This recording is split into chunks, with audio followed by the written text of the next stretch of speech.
We all are the beneficiaries of the environment. Just think once, can you live without air, water, land, food? Can you live without trees? No, my friend.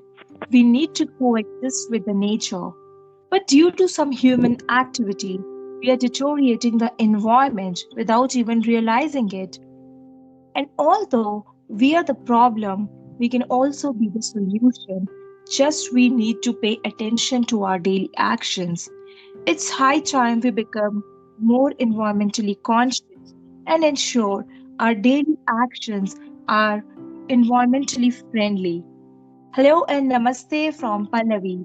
Welcome to Eco Friendly Kind World. And in this episode, we have a guest from Uganda, Nakku Aidah. She's just 24 years old and she's a climate activist. Let's welcome Aidah to this episode. Hi Aidah, how are you today? Hi Priya, I'm good. I hope you're good too. Yeah, I'm doing good. Thank Thank you for having me, you. Priya.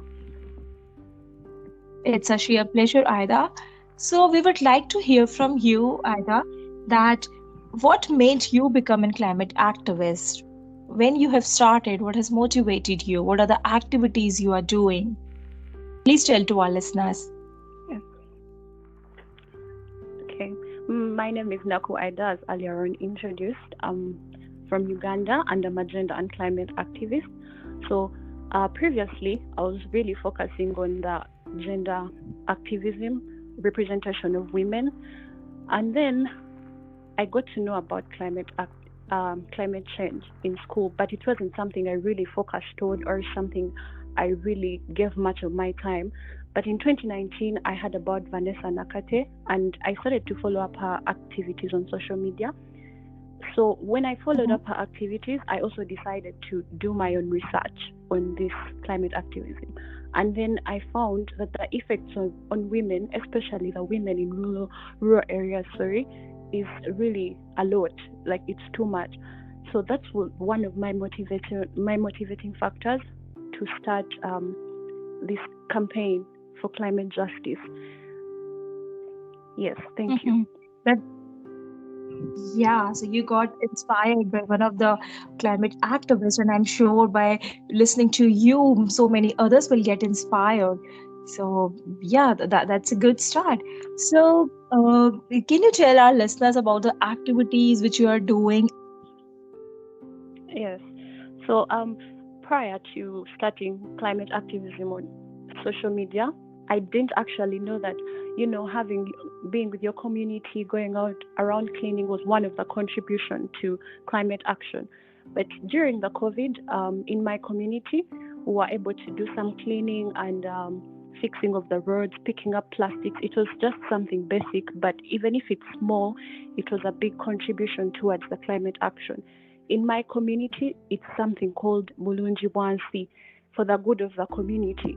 So it wasn't something that even needed a lot of funding. It was just a matter of people coming together and doing that simple act. Then, when I joined the Rise Up movement, I was able to work with other climate activists. There is a climate activist called Eve Chantel. She has a project called Plus One Tree. She wants to plant 9 million trees in 9 million households. So there's a weekend I joined the climate activists of Rise Up, and we were able to plant 100 trees in one day. It may be something small, but I believe it makes a change. Oh, that's very inspiring. 100 trees in one day. Wow. So, yeah. Yeah. So, would you like to, suggest some simple ways how people can start who are still not believing that climate change is real? And what would you like to give the message to them? I want the world to know that climate change is real. It's real if you start to see from your own community. And since I'm a gender and climate activist, I would like to tell the world climate justice and gender justice go hand in hand. We cannot have climate justice without gender justice. So true. So true. So thank you so much, Yes. Aida, for coming to our podcast and inspiring me and our listeners. And I wish you all the very best in all your initiatives. And may your tribe grows, right? I just hope that everyone should understand that climate change is not hoax, it is real. And as we all are the beneficiaries of the environment, so it is our duty and responsibility to take care of that, because you know that we can't just live without nature, right? We need to coexist with it. Thank you so much for your Yes. time. Thank you so much, Priya, for having me. And thank you for supporting young activists, giving them a chance to air out their opinions and inspire others to join the movement. Yeah, it's my sheer pleasure. So thank you so much and stay tuned for more such inspiring climate activist stories. Bye.